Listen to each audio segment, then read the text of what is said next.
Hi everybody, it's Becky with Icing on Top Becky's Cakes, and today we're making this Teenage Mutant Ninja Turtle cake. We're going to make it in all buttercream using buttercream stenciling technique. I'm going to show you how to suspend a tiny cake above another cake using the threaded rod cake structure.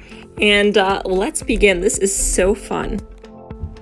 Okay, so we're going to get our buttercream out and our stencil here. This is just a cake stencil. I'll put a link down where I got this one, but you can get all different kinds of cake stencils. It's so fun. And I have some wax paper here, a long strip of wax paper, and I'm just going to tape one side to the wax paper, and I'm lining up the edges with my counter so that I make sure all the edges are completely straight. So when I wrap it around the cake, all the edges will be directly against the bottom of the cake. So I'm going to tape that to make sure I don't tape over any of the stencils, and then just lift it up and put it on my buttercream cake. I've already smoothed buttercream on this cake, and I'm just going to wrap this and going to pull the wax paper all the way around the cake. Now this is going to be a little longer than my stencil, and I did it that way on purpose so that all I have to do is kind of fold this over and then tape this side to it and make sure I don't get on the stencil with the tape. And then I'm going to get some black buttercream, and I used my super black AmeriColor gel food coloring to make this black buttercream because I like how intense the AmeriColor gel food colorings come off. Sometimes people struggle with that black, but this is really easy using AmeriColor. I'm just going to press in all the stenciling details there, just press it in and then smooth it over to make sure I've covered all of the stenciling details, and use my bench scraper to just scrape off that black buttercream.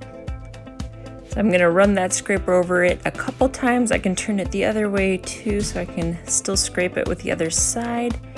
And gently scrape it off so I'm not trying to pull off my design or moving the stencil in any way. And I'm gonna keep at it until I can see the stencils like that. And then once I get it to about this point, I'm gonna go ahead and put it in the fridge for about 15 minutes. Then I can just snip off that wax paper and slowly pull it off here. Yes, you definitely don't wanna just yank it off, or you might accidentally pull off some of that black buttercream. So that's why I slowly pull it off. And then from the other end, I'm gonna slowly pull it off from that end so that I make sure that I don't pull the design when I'm pulling it off. But I didn't miss any of the design with this, and it actually came out beautifully. I absolutely love buttercream stenciling. It is so fun. Now I'm gonna make some toppings for my little cake pizza here. I'm gonna use marshmallows to do that. I'm just gonna slice them up, some thin slices of marshmallow, as it'll stick to everything, but you can still make some nice slices here. They're going to be my onions and peppers and sausages, so I rolled some into balls for sausages using that gel food coloring. Again, I'm using AmeriColor gel food coloring, and I'm just going to color some of these green using my Wilton paintbrushes here, and I'm going to color some of them green, some of my sausages brown. And then I'm just gonna let them dry a little bit, and then they'll be ready for me to put on my little cake pizza later. Now here's the threaded rod, metal rod cake structure that we made previously when we did the vase of flowers cake and suspended the cake above the sugar vase.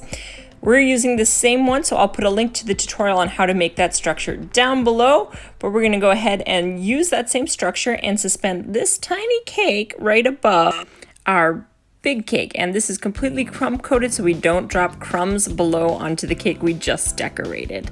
And I'm going to use a round tip and some red buttercream, also AmeriColor gel food coloring that I use with this. I'm just going to pipe that on top and then smooth it over using the edge of my offset spatula all the way around. Then I'm going to use another round piping tip with white buttercream. And I'm just going to start at the bottom and gonna pipe all the way around in the circle, and then just continue going on up. So I am making it look like a stack of pizzas. And so we're just gonna keep going round and round and round with this round tip. And we're gonna also use that round tip to get some cheese on the top, and we're gonna use our offset spatula again to smooth out that cheese on top. And then we're gonna add some pepperonis. I'm gonna use a little knife to take off the tops of those pepperonis so it looks more flat, and go ahead and put our marshmallows on there. And then we're going to paint our buttercream with our, this is an airbrush food coloring, but if you just have gel food coloring, you can use a little bit of water to thin that out and you can paint with it. And since this is a crusting buttercream, that's why you can paint on it after it's crusted a little bit, but you still want to use light strokes as we do this. And I'm using a little bit of brown in there so that we have some gold, we have some brown. It looks more like it's been cooked in the oven. And so I'm just going to add a little different accents with my coloring here. And it's a lot of fun to paint on buttercream. Then I'm going to go ahead and add my turtles. Now they are light enough that I can set them on the cake, but if you have something heavier, you're going to want to add some supports. But there are the turtles carrying in the pizza. It is sunset in the city. They are ready to party, and this was a fun cake to make with you. So please subscribe to my channel, and thanks for joining me today.